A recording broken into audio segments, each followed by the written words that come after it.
Assalamualaikum warahmatullahi wabarakatuh.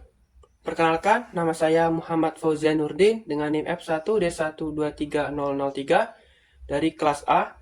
Di sini saya akan membuat video presentasi mengenai mata kuliah Mekanika Tambang Terbuka dengan judul Presentasi Model Longsoran. Adapun referensi materi yang saya gunakan sebagai acuan dalam pembuatan presentasi ini yaitu yang pertama dari Arif 2016, Geoteknik Tambang Terbuka dengan penerbit Gramedia Pustaka Utama. Kemudian ada beberapa jurnal dan analisa lereng longsoran daerah lereng. Selanjutnya pendahuluan, apa sih yang dinamakan longsoran itu teman-teman? Jadi, longsoran merupakan perpindahan material tanah dan batuan yang bergerak secara jatuh ke bawah secara tiba-tiba dari kedudukan semula karena adanya gaya gravitasi. Longsoran ini dapat terjadi pada material yang rapuh yang memiliki sesar kekar yang terhimpun berdekatan. Jadi secara umum yaitu longsoran yaitu jatuhnya material baik batuan maupun tanah secara tiba-tiba karena adanya gaya gravitasi. Kemudian yang dinamakan dengan lereng yaitu permukaan bumi yang membentuk sudut kemiringan tertentu dengan gaya horizontal. Apa sih yang menyebabkan longsoran itu? Nah, ada beberapa faktor yang menyebabkan terjadinya longsoran. Yang pertama, curah hujan. Curah hujan ini memiliki pengaruh yang besar terhadap akibat adanya longsoran ini. Jadi, curah hujan yang besar menandakan bahwa tanah atau batuan memiliki sifat rapuh karena bertambahnya volume air. Kemudian, lereng terjal ini akan memengaruhi stabilitas dari adanya lereng tersebut, di mana semakin terjal, maka longsoran dapat terjadi semakin cepat maupun semakin mudah. Kemudian jenis batuan dan tanah. Nah, jenis batuan dan tanah ini memiliki pengaruh, di mana jenis batuan dan tanah yang rapuh akan memudahkan terjadinya proses longsoran. Kemudian aktivitas penambangan. Nah, di tambang ini banyak sekali aktivitas yang dapat mengganggu stabilitas lereng. Contohnya seperti adanya peledakan tambang terbuka maupun peledakan tambang bawah tanah dan adanya aktivitas muat gali dan angkut. Jenis-jenis longsoran tambang terbuka. Yang pertama, longsoran bidang atau circular failure merupakan suatu longsoran batuan yang terjadi sepanjang bidang peluncur yang dianggap datar. Bidang peluncur tersebut dapat berupa bidang kekar, rekahan atau join, maupun bidang perlapisan batuan. Syarat terjadinya longsoran bidang, yang pertama, terdapat bidang lincir bebas. Yang kedua, arah bidang perlapisannya sejajar dengan arah lereng. Yang ketiga, kemiringan bidang lunjur lebih besar daripada sudut geser dalam batuan. Yang keempat, terdapat bidang geser atau tidak terdapat gaya penahan pada kedua sisi longsoran. Kemudian, perlakuan proyeksi longsoran bidang dapat dilakukan melalui Stronet yang digunakan untuk analisa longsoran bidang untuk kestabilan lereng dengan memetakan orientasi bidang diskontinuitas seperti lapisan batuan, kekar, atau sesar terhadap kemiringan lereng. Pada penggambarannya terdapat arah bidang utama yang menunjukkan arah bidang longsoran. Seperti pada gambar berikut, yaitu terdapat satu kutub atau kekar dominan yang arahnya ke bawah sesuai dengan arah gaya gravitasi. Yang kedua yaitu longsoran busur. Longsoran busur adalah longsoran yang paling umum terjadi di alam, terutama pada batuan yang lunak maupun tanah. Pada batuan yang keras, longsoran busur hanya terjadi jika batuan tersebut mengalami pelapukan dan mempunyai bidang-bidang lemah atau rekahan yang sangat rapat dan tidak dapat dikenali lagi dari kedudukannya. Longsoran ini membentuk bidang lereng, gelincirnya dengan bentuk busur pada penampangnya. Longsoran busur terjadi akibat adanya kombinasi faktor seperti kemiringan lereng, tekanan air pori, erosi kaki lereng, serta beban tambahan di atasnya. Pada proyeksi longsoran busur, digunakan diagram Stronet untuk memetakan orientasi bidang diskontinu yang lemah seperti adanya rekahan, kekar, atau bidang perlapisan batuan. Pada Stronet ini menggambarkan persebaran strike and dip. Jika dilihat dari gambar bahwa longsoran busur ini terdapat titik-titik yang menyebar secara merata. Untuk melakukannya ini kemiringan harus terjadi jika pelapukan mempunyai bidang-bidang lemah yang sangat rapat dan tidak dapat dikenali lagi dari kedudukannya. Syarat-syarat terjadinya longsoran busur, yang pertama adanya kemiringan lereng yang curam dan tidak stabil. Lereng yang curam dan tidak stabil akan memengaruhi tingkat stabilitas dari si lereng tersebut. Kemudian tekanan air pori semakin banyak, maka memudahkan terjadinya longsoran, kemudian beban tambahan yang berada di atas lereng tersebut. Dan yang ketiga ada longsoran baji atau wake failure. Longsoran baji dapat terjadi pada suatu batuan jika lebih dari satu bidang lemah yang bebas dan saling berpotongan. Sudut perpotongan antara bidang lemah tersebut lebih besar dari sudut besar dalam batuannya. Bidang lemah tersebut dapat berupa bidang sesar, rekahan, join, maupun bidang perlapisan. Cara longsoran baji ini dapat diketahui dari satu atau beberapa bidang lemahnya, maupun melalui garis perpotongan kedua bidang lemahnya. Yang membedakan longsoran baji dengan longsoran lainnya yaitu dapat kita lihat dari gambar itu bahwa longsoran baji ini terdapat dua kutub atau kekar yang dominan. Dalam proyeksi ini dapat digunakan untuk menghitung orientasi dua arah bidang diskontinuitas. Area ini dicirikan terdapat dua kelompok kekar yang mayor yang ditampilkan pada area yang hitam dengan area yang menandakan adanya perpotongan kedua bidang rekahan.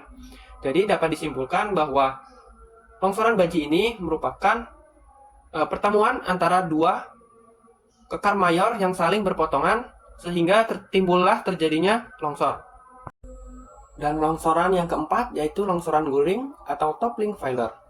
Longsoran guling dapat terjadi pada batuan yang keras memiliki lereng terjal dengan bidang-bidang lemah yang tegak atau hampir tegak dari arah berlawanan dengan arah kemiringan lerengnya.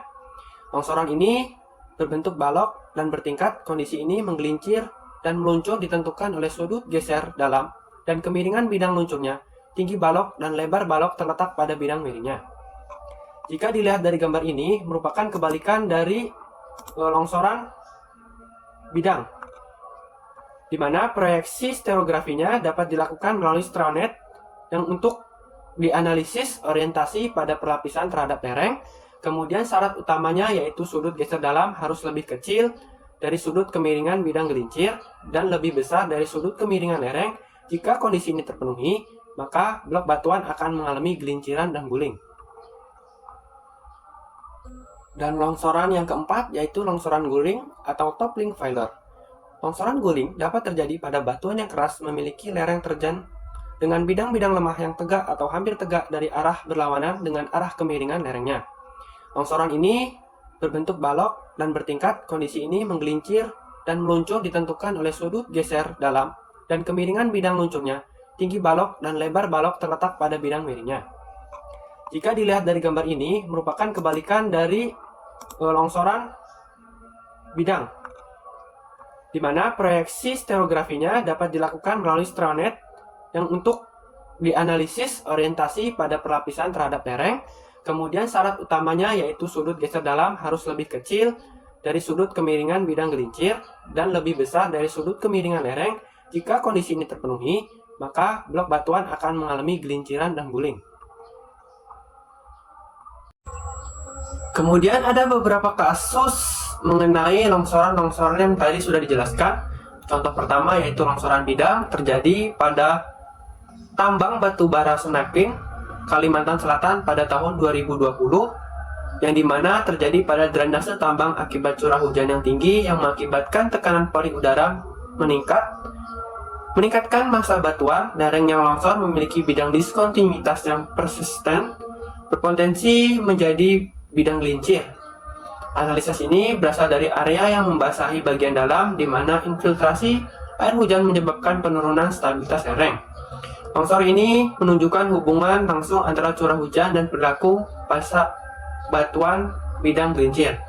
Nah, pada longsoran bidang ini, di mana pokok utamanya terjadi pada yang namanya curah hujan yang tinggi, sehingga dapat mengaruhi stabilitas dari kondisi batuan yang berada di lereng tersebut. Yang kedua yaitu adanya longsoran busur.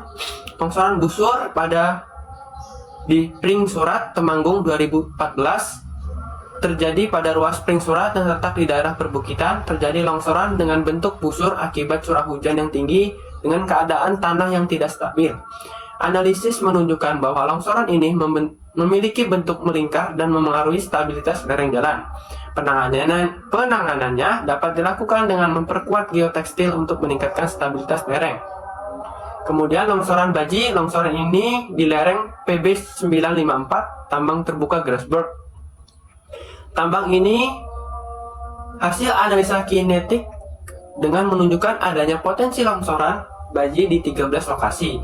Analisis ini menggunakan perangkat lunak dips mengidentifikasi bahwa kondisi lereng berada dalam keadaan aman, tetapi terdapat resiko longsor yang perlu diperhatikan. Faktor keamanan untuk lereng ini dihitung menunjukkan bahwa meskipun stabil, pengawasan tetap diperlukan untuk mencegah terjadinya longsor di masa depan. Nah, longsoran ini dapat terjadi seperti tadi karena adanya 2 atau 3 lebih kekar dominan yang saling berpotongan. Kemudian yang terakhir, longsoran guling, yaitu analisis kestabilan lereng pada PTJ Resource Bolaang Mogodov. Lokasi ini terdapat satu potensi lokasi guling yang teridentifikasi. Analisis ini dapat digunakan dengan menunjukkan FK atau nilai keamanan untuk pit kompasif sebesar 1,178 dan pit main rig sebesar 1,6 yang menunjukkan bahwa kedua lereng tersebut stabil dan aman. Jika nilai FK lebih besar, maka hal itu akan meningkatkan peluang terjadinya longsoran guling. Kesimpulan presentasi kali ini yaitu longsoran merupakan suatu fenomena alam atau geoteknik yang dapat menimbulkan dampak serius di pertambangan. Namun, dalam pencegahannya dapat dilakukan dengan beberapa cara. Yang pertama, mempelajari ilmu geoteknik, di mana ilmu geoteknik ini merupakan ilmu rekayasa dari teknik sipil yang digunakan untuk tujuan tertentu. Kemudian membuat desain lereng dengan kemiringan yang aman, di mana kemiringan ini sesuai dengan kondisi lapangan yang aktual. Kemudian melakukan pengolahan air. Pengolahan air ini dapat dilakukan melalui drainase atau melalui pengaturan parit-parit sekitar jalan atau air yang akan masuk ke dalam pit. Kemudian yang keempat, melakukan pengawasan dan mentoring terhadap kestabilan lereng. Adapun pengawasan ini dilakukan dengan melakukan pengukuran maupun pengawasan terhadap setiap lereng yang berkemungkinan akan timbulnya longsor. Di sini terdapat beberapa contoh lampiran dari gambar yang kasus tadi, yaitu yang pertama ada longsoran bidang, ada longsoran busur, ada longsoran baji, maupun ada longsoran guling. Sekian presentasi dari saya, kurang dan lebihnya saya mohon maaf. Semoga informasi yang saya sampaikan dapat berguna dan bermanfaat. Akhir kala, wassalamualaikum warahmatullahi wabarakatuh.